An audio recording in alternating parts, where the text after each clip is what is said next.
我差点死在拉力比赛中，可观众席上的未婚妻却只顾关心被吓到的初恋。她怒斥我心胸狭隘，装死都装得不像。林毅，你也太小心眼了，我不就和江晨走得近点，你至于装死吗？他还纵容初恋对我侮辱打骂，选择冷眼旁观，直到我提出退婚，他才知道后悔，并跪在地上求我原谅。大家好，开始今天的分享之前，希望你能给人间烟火点个订阅，我将会分享更多优质的内容。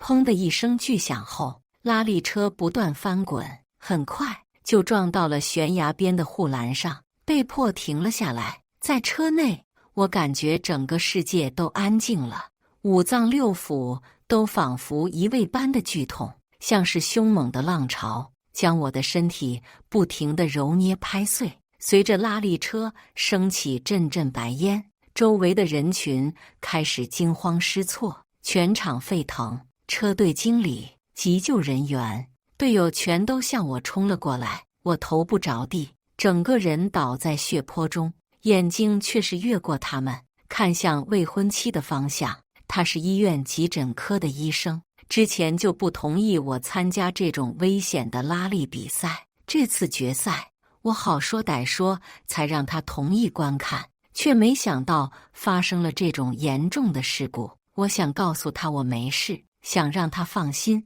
可在看见他的瞬间，我整个人都愣住了，一股郁气堵在胸口，迫使我猛地闷咳几声，嘴角都渗出缕缕血丝。未婚妻思月连看都没看我一眼，身为医生的她，在所有人都关心着我伤势的同时，却拦住了奔向我的急救人员，大喊着先观察他初恋的情况，快点啊！江晨晕血都昏倒了，你们快把他送进医院啊！我愣愣地看着这一幕，身上的疼痛好像都感觉不到了。拉力决赛中我出了车祸，命悬一线，未婚妻却丝毫不在乎我的生死，一心想着他晕血的初恋。急救人员不知道该怎么办才好，目光在倒在血泊中的我和江晨身上来回打转，可思月却不耐烦地冲他们怒吼道：“还想不想在医院干了？赶紧救江晨啊！”思月在医院职位比他们高，这话他们不能装作不在意，只能急忙解释：“司医生，明明您丈夫的情况更危险，要是晚了，恐怕……”话没说完，思月便冷声打断了他的话，目光瞥向我时，带着浓浓的厌恶。我是急诊科的医生，你当我看不出来他是装的？根本死不了，不就是出了车祸？江晨晕血才是最危险的。边说，他边指挥着急救人员将他的初恋抬上了救护车。这是现场唯一一台救护车，可以说是我生命最后的保障。但思月还是这么做了。透过被鲜血染红的眼睛，我模糊地看见江晨躺在思月怀里，嘴角扬起，冲我戏谑一笑。我不信，身为急诊科医生的思月看不出来他在装晕，可思月依旧选择用我这个未婚夫无法理解的信任，无条件地相信他。这是我从来没有得到过的待遇。没想到我的生命和江晨比起来，在思月眼中显得如此的微不足道，喉咙有些发痒。下一秒，我猛地咳出一团鲜血。车队的李经理第一个冲到我身旁，急得大喊：“医生呢？快来呀！”林毅要撑不住了，他看到思月拦下急救人员，并要征用救护车，气得大声怒骂：“思月，你干什么呀？林毅是你的未婚夫，你是要害死他吗？”思月正抱着江晨，低声安慰，冷冷地瞥了我一眼：“人哪有这么容易死？不就是出了点小事故？林毅，都怪你吐什么血呀？看把江晨哥哥吓的，他要是出了什么事，我和你没完。干嘛呢？快开车呀！”江晨晕血，尽管李经理气得暴跳如雷，可4月依然命令急救人员将救护车开走，好像再晚一点，江晨就会出事一样。我愣愣地看着他绝情离去的一幕，眼角滑落一滴苦涩的眼泪。这样明显的偏爱，让我彻底明白了爱与不爱的区别。这么多年，其实我早已经习惯了，在我和江晨之间，他永远都会毫不犹豫地选择后者。只是之前我心里存着一丝侥幸，4月已经是我的未婚妻了，就算他和初恋走得近点，最终结婚的依旧是我们两人。可现在，随着我心底最后一丝侥幸消散不见，我的心好似被撕成了无数的碎片。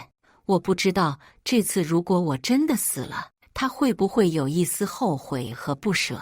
李经理强压着怒火，让人把我抬上了他的车。现场没有人会急救，他只能尽力安慰我说：“一定会没事的。”我感到眼前阵阵发黑，咬着舌头，硬撑着对他说：“记得检查事故车的刹车系统。”看着他眼眶泛红，咬牙点头，我才放心地昏了过去。在昏迷前，我脑海中只剩下一个想法：4月，我不要你了。如果我能活下去，就和他退婚。昏迷中，我好像梦到了当初和他相恋的时候。那时我还不是车队的首发车手。一次签约活动中，我见到了身为急救人员的他。他看到我后，整个人一愣，在活动现场便和我热切地交谈起来。我以为那是他对我的一见钟情，他坚定无比的内在也深深地吸引住了我。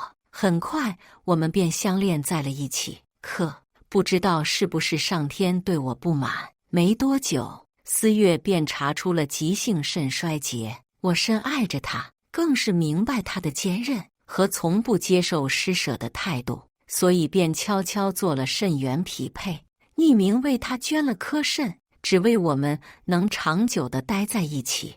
当时我叔叔兼任着车队经理，在知道我的举动后，愤怒地朝我怒吼：“你知道我培养你花了多少精力吗？你就为了一个女人放弃自己的梦想，放弃了自己的事业，滚吧！就当我没有你这个车手，赶紧滚！”我不敢去看叔叔失望的眼神，朝他跪下认真道歉，并选择退出。叔叔，对不起，梦想终究只是梦想，可4月却是我人生的全部。4月得到救治后，答应了我的求婚。我欣喜地以为自己可以一辈子和他在一起。可当我无意间看到他和初恋的合照时，我懂了，原来是我和江晨长得太像。心酸的滋味涌出，并逐渐蔓延至全身。我骗自己不是个替代品。恋爱和订婚后，我和4月也曾甜蜜过。虽然他不是很支持我的竞赛事业，但他说过他会一直陪伴在我身边。他是个医生，让我全力追逐自己的梦想。他站在我的背后，保证我的安全。那时的我觉得自己是世上最幸福的人。我紧紧地抱着他，非常庆幸自己有这么一个深爱着我，又全力支持我的未婚妻。可江晨再次出现后，我发现我错了，错得很离谱。脑袋昏昏沉沉中，我感觉自己的脸像是被人狠狠地抽了一巴掌，并传来阵阵的剧痛。林毅，醒醒啊！你凭什么让人去检查刹车系统？你是不是吃饱了闲的没事做？再次醒来，我第一眼看见的就是面色不耐的4月。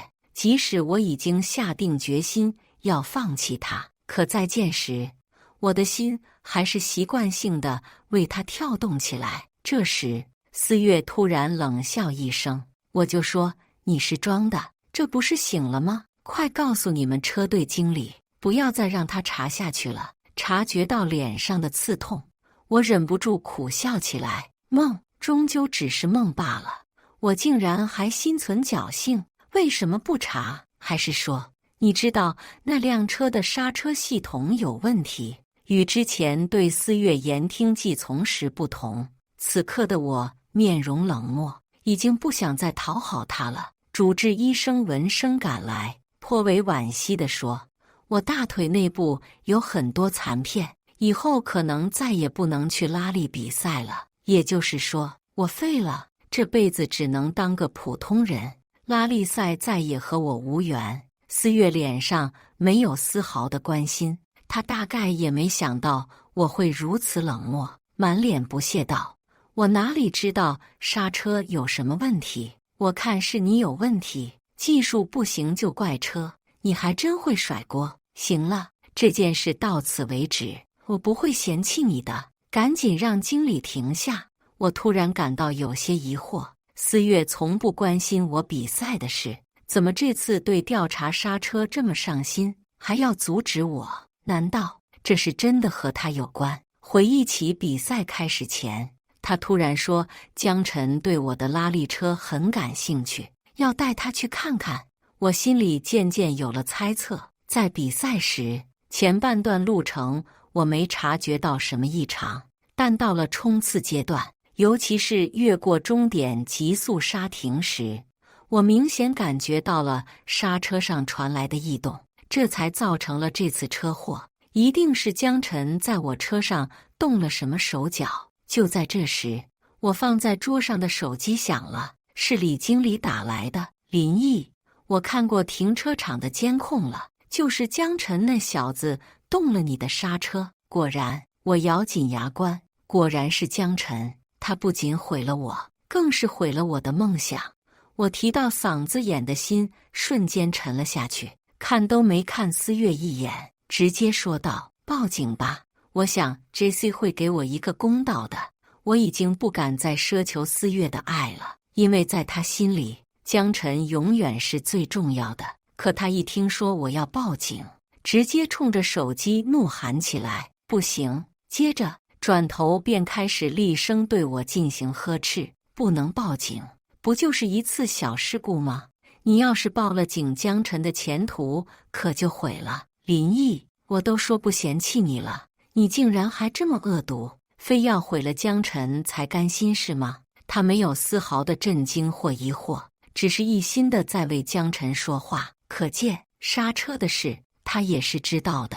我紧紧地盯着他，忍着心酸，一字一句地问他：“所以你知道是他动了我的刹车，对吗？”可他的眼中却没有丝毫的心虚，甚至在看向我时还带着丝丝不耐。“对，我知道，又怎么样？江晨的心脏不好，你如果获奖了，他万一受到打击怎么办？”我突然苦笑起来。他会受打击？我失去的可是整个职业生涯呀！愤怒充斥着我的胸腔，我生平第一次冲着思月怒吼。那我呢？我受的伤又有谁在乎？思月被我吼懵了，片刻后突然抬手狠狠地抽了我一巴掌。“你敢吼我？林毅，你是不是太把自己当回事了？”这一巴掌直将我扇得耳晕目眩，本就受到猛烈撞击的头更是空白一片。他没有理会我捂头痛苦的状态，而是冷声说道：“我告诉你，江晨是我的救命恩人，让你受点委屈又怎么了？还有，这几天我要和他出去旅游，结婚的事再说吧。你先在医院里反省反省。”说完，他摔门而去，独留我一人愣在原地。江晨什么时候成他的救命恩人了？而且婚期是我们比赛前就定下的，我本想着拿完冠军为我们的婚姻增添些色彩，却没想到冠军没拿到，我反倒先成了废人。虽然我已经决定和他彻底划清界限，但是听到他为了和江晨旅游延迟婚期，心里不免还是有些发酸。不重要了，都不重要了。当晚我便看到了江晨最新的朋友圈，照片是在飞机上，他和思月十指相扣，还有配文：“初恋就是最好的良药，润滑剂”，还带着丝丝甜蜜。我面色平静地给他们点赞评论：“一定要幸福，祝早生贵子。”之后的几天，我独自一人在空荡荡的病房中休养。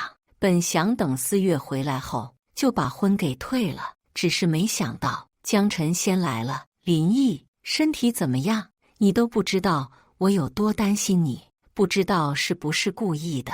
江晨一进门就似笑非笑地按住了我腿上的伤口，我疼得额头直冒冷汗，却始终都睁不开他的魔爪。你要做什么？面对我的质问，他脸上挂起几分狰狞。没事啊，这不是听说你要报警抓我吗？来向你解释一下。说着，我感觉按在我腿上的手在瞬间用力，强烈的疼痛迫使我痛呼出声。我想挣扎，身上却提不起一丝力气。我想呼喊医护人员，却猛然看到病房门口4月冷漠的身影一闪而逝。所以这是他默许让江晨报复我的吗？为什么？我忍着剧痛怒视江晨。江晨，做错了事就要承认，你用这种手段只会让我感到恶心。江晨却突然冷笑道：我做什么了？你是说刹车的事吗？不好意思，4月已经全揽在你自己身上了。你要是忍心，那就去告他好了。对了，我还要好好感谢你，没想到这么多年你都没碰过他。不得不说，他在床上真的很温柔呢。他一边大肆嘲笑着我，一边说出了让我感到无比屈辱的话。他和4月竟然已经……这些年我确实没碰过4月，只因他说过想要结婚后再洞房。可现在却……我猛地咳出一团鲜血，郁气积压在心头，迫使我呼吸更加困难。江晨见状得意极了，疯狂地大笑着，并猛地一拳砸在我的腿上，撕心裂肺般的疼痛传来，一时间竟让我分不清是腿疼还是我的心更疼。就在这时，4月突然惊慌失措地跑了进来，手里还拿着一份病历。那是我的。他声音都在颤抖，语气竟罕见紧张地问我：林毅，喂，为什么你会少了一颗肾？病历上写着你捐献过一个，去哪了？捐给谁了？难道……一连好几个问题，我却根本没力气回答他。还没等4月再次开口，江晨却抢先了一步，佯装诧异地问道：月，怎么了？林毅少了一个肾，那肯定是他自己不知道检点，在外面瞎玩造成的。他眼中的心虚很浓，语气更是有些紧张，毫不掩饰地污蔑我：林毅，我没想到你这么花心，有了月还在外面瞎玩，你自己染病了，可别传染给……没等他说完，4月突然冷声打断了他：闭嘴，我要听他自己说。林毅，你倒是说话呀，到底怎么回事？江晨的脸色僵住了，大概没想到4月竟然会吼他。我虚弱了看了4月一眼，苦涩一笑：你心里不是已经有答案了吗？为什么还要问我？我觉得你最应该问的应该是江晨了吧？听到这话，江晨立马委屈地看着他，4月却没理会，只是显得有些不敢置信，边摇头边连声说着不可能。他走了，江晨也追着他快步离去。第二天，我当年用的那个手机号突然接到一通电话，是给我做捐献手术的医生打来的，告诉我4月打电话询问捐献人是谁了，要不要告诉他。我知道他心中起了疑心，但我现在却没有时间管这些。看着抛下一切赶来的叔叔婶婶，他们头上的银发又多了些，我心中感到很是愧疚和难过。当初我爸妈出事后，是他们夫妻2人抚养我长大，也是他们不遗余力地支持我拉力的梦想，甚至还专门当上车队经理，想给我提供帮助。但我却让他们失望了。婶婶看到我躺在病床上，双腿打着石膏，泣不成声：小易，回家吧，婶婶照顾你。叔叔也红了眼眶，无言，但却拍了拍我的肩膀。这一刻，所有的委屈全都爆发出来，让我忍不住流下了眼泪。不论我在外拼搏多久，在家人面前总是能轻而易举的就卸下防备，因为他们才是我最亲近的人，是我人生的全部。我同意了叔婶让我转院的建议，但还是让他们先回去了。虽然我很想早点离开这座城市，离开思悦，但车队毕竟还有一些事没处理完，而且我还没找江晨算账呢。我让李经理替我把监控视频发给了警察，同时在手机上给思悦发了一条退婚的消息。当时要帮我报警的李经理被思悦拦住，罪责也被他揽了下来。但我明白罪魁祸首是谁。江晨以为有思悦挡在前面，我就能放过他，怎么可能？我已经不在乎思悦了，心中唯一的念头就是把江晨告到死。没几天，思悦突然气冲冲地推门进来，开口就是怒斥：“林毅，你什么意思？我都让你到此为止了，你是听不懂人话吗？竟然还在网上污蔑江晨，赶紧撤下来，不然咱们就退婚。”闻言，我面色平静。好啊，对于在网上污蔑江晨这事，我并不知情，也不是我干的。趁思悦愣神的片刻，我拿出手机大体看了一下，热搜登顶的标题是江晨羡慕嫉妒迫害原配的小三，通红的标题，后面紧跟着大篇的文章，是一个网红发的，讲述了我和思悦相识、相知、相恋、相爱的故事，纯粹的一见钟情。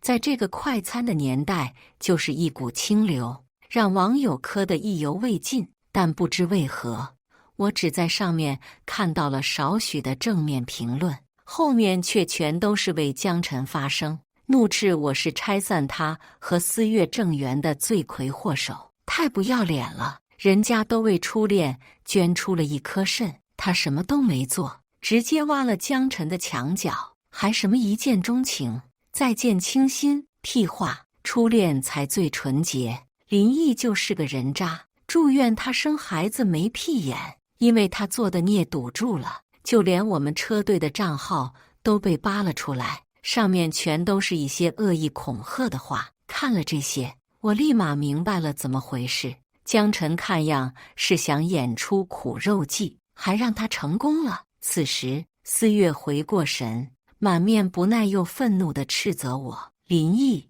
你别太过分了，我跟你说了多少遍，江晨救了我，只是让你受点委屈而已，你怎么这么得理不饶人？他做事虽然有些欠妥当，但也没真的伤害你，你这不是好好的吗？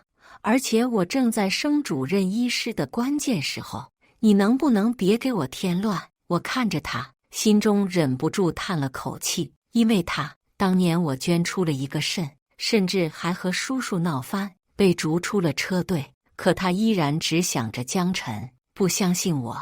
没想到这么多年的感情和他的初恋比起来，我还是不值一提。难怪常人都说初恋最难忘。我冷笑一声，难道你就没怀疑过，这不是我发的？当年救你的人也不是江晨吗？江晨的手段确实厉害，这一招以退为进，不仅让思悦对他坚信不疑，还给他打上了一个受害者的标签。现在全网都在说我才是拆散两人姻缘的无耻之徒，他反而站在了道德的制高点。思悦眼中闪过一抹挣扎，可随后却又坚定了下来，正想开口，江晨竟然面带不屑地走了进来：“不是我救的，难道是你吗？林毅，我没想到你是这种人，在网上污蔑我就罢了，还想欺骗月月。我告诉你，世上没有不透风的墙，你骗不了任何人。”此话一出，思悦立马站在了他那边：“林毅，赶紧让人把帖子撤下来，不然你一辈子都别想和我结婚。”两人一唱一和，我却成了个局外人。我嗤笑着摇摇头，这件事不是我做的，你要问的应该是江晨。还有，结不结婚我已经不在乎了，因为我不想要你了。这次我没有不舍，没有心酸，心里异常平静。不爱了，就是这样。而且我笃定思月肯定会同意，既能丢下我这个废人，又能和江晨苟且在一起，对他来说是最好的选择。更别说他已经和江晨上了床。我嫌脏，可我没想到思月却是猛地皱起眉头，毫不犹豫地拒绝了。什么意思？你想退婚？不可能，林毅，我不就是让你把帖子撤下来吗？你还要闹到什么时候？我有些吃惊，不知道他到底怎么想的。这个结果不是皆大欢喜，两全其美吗？无所谓了，反正退婚也不需要经过他同意。我把准备好的订婚书拿出来，一把抛在了他面前。还给你，我的那一份就不要了，随便你怎么处置。思月面色铁青，江晨却是面带喜色，又是一番绿茶男的发言。林毅，我和月月是清白的，你可能不能误会我们，是不是污蔑？他自己知道，说出这话不外乎想侮辱我，激怒我。江晨继续说着，像是不经意间露出了手腕上的手表。也难怪当年我不顾自己的身体，把一颗肾源捐给了月月，为此走得近了点，你吃醋也无可厚非。更何况月月还对我这么好，那是今年的最爆款，和思月手上的是一对，明显是情侣手表。思月眼中闪过一抹不自然，我却来了兴趣。既然江晨非要打脸，那可是他自找的。你说是你捐的肾是吧？那想必和思月的同源喽。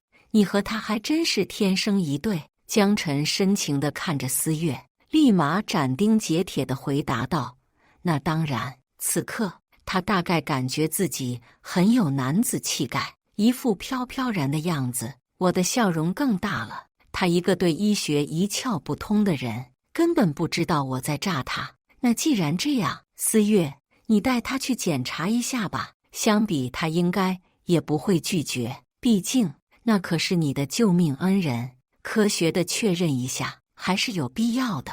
我笑着看向思月，他眼前一亮，罕见的没有拒绝我。江晨瞬间僵住了，支支吾吾地说道：我没必要吧？我肚子上的刀口。我冷笑一声，只是检查一下而已，打消思月的疑虑。你怎么能推脱呢？江晨还想试图解释，我却冷哼一声：行了，别演了，你根本就没捐，救思月的人也不是你，而是我。这时思月的手机响了，看到上面还号码的刹那，他愣住了。你，真的是你？那为什么？是我用之前的电话号拨通了思月的手机。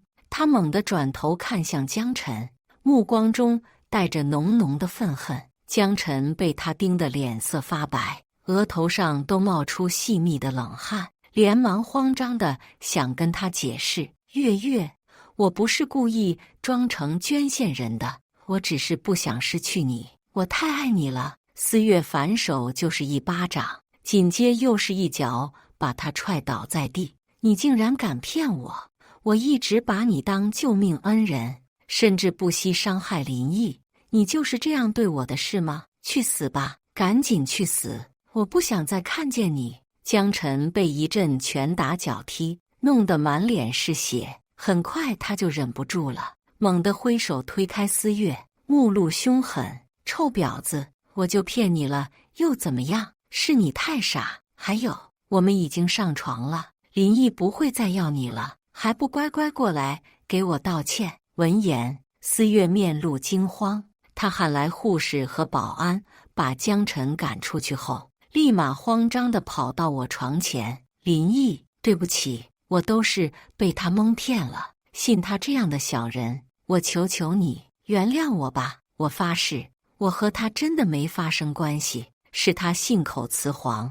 之前是我误会你了，才纵容他伤害你，我会补偿你的。面对我时，向来高高在上的思月，此刻却是显得有些狼狈。因为激动，她的头发有些散乱，衣衫也有些不整洁，整个人好似都乱了。我看着他，心里很平静。不重要了，思月，你应该最清楚恩情和爱情的区别，别再骗自己了。不过你放心，我不要求你的回报，咱们正常退婚，我不耽误你另寻新欢。从前我之所以心存侥幸，也只是在骗自己。思月肯定是爱我的，可不能否认的是，面对江晨，他动摇了。在我们的感情里，他分神了。思月红着眼，咬着牙，猛地一下就跪在了我面前。林毅，老公，我错了，都是江晨，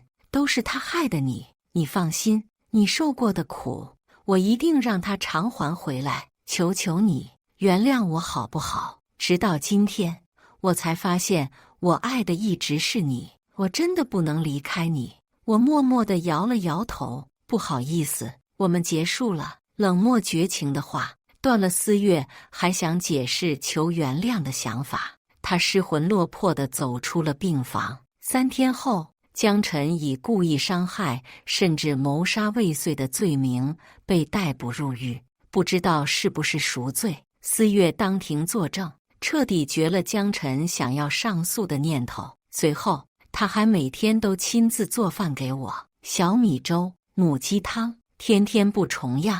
对我说话的态度也无比温柔，与之前相比，可谓是天差地别。不论我如何拒绝，他都不放弃。我明白，他是想弥补我，或者说挽回我们失去的感情，但已经太晚了。从他拦下救护车，抛下岌岌可危的我，绝情离去时，就已经挽回不了了。他不甘心地询问，我们真的没办法回到从前了吗？我没有犹豫地回答，对，没办法了。他勉强挤出一抹笑，但笑得比哭还难看。是我太天真了，我那样伤你，怎么还敢奢求你能原谅我？放心吧，我以后不会再烦你了。订婚书我会烧掉的。我直直地看着他，沉默片刻，缓缓说道：祝我们都能重新找到真爱吧。他轻轻点点头，会的。从那之后，我就再也没见过他，他整个人都消失在了我的世界里，就好像从没存在过一样。家人朋友知道我们之间的事，所以也没提起过这些。当我再次听到他的消息时，却是 JC 局打来的电话，思月自杀了。我连夜赶到 JC 局，却被告诉尸体拉去殡仪馆了。怎么回事？他怎么会突然自杀呢？不是约定好了要重新找到真爱吗？思月这个人果然还是骗了我。朋友面色复杂地开口，我们也没料到，但他走的时候脸上是带着笑的。原来思月在和我离开后就辞去了医院的工作，他的家人朋友以为他要散散心，也就没多想，任他去了。可没想到江晨出狱的那一刻，思月竟然开着车撞死了他。就在监狱的大门口，他没逃，反而面色平静地坐在车里等着 JC。 令人没想到的是，到了拘留所没多久，他突然浑身抽搐，嘴里不停地吐着黑血。 JC 这才明白他吃药了，可那时已经晚了。看着墓碑上思月的黑白照片，我突然感到一阵陌生。曾经相爱的人离得这么近，却又这么远。我不知道我的选择是对是错。我默默地冲着墓碑深深鞠了一躬，转身离去。自此之后，我将身心全都投入到了工作中，照顾叔叔婶婶，定期检查身体。此一生，我都没有再去寻找爱情，因为思月留给我的遗书中写着：对不起，但我爱的一直是你。以上就是今天分享的故事。大家有什么想说的、想吐槽的，欢迎在下方评论交流。也更希望能给人间烟火点个订阅，我将会分享更多优质的故事内容。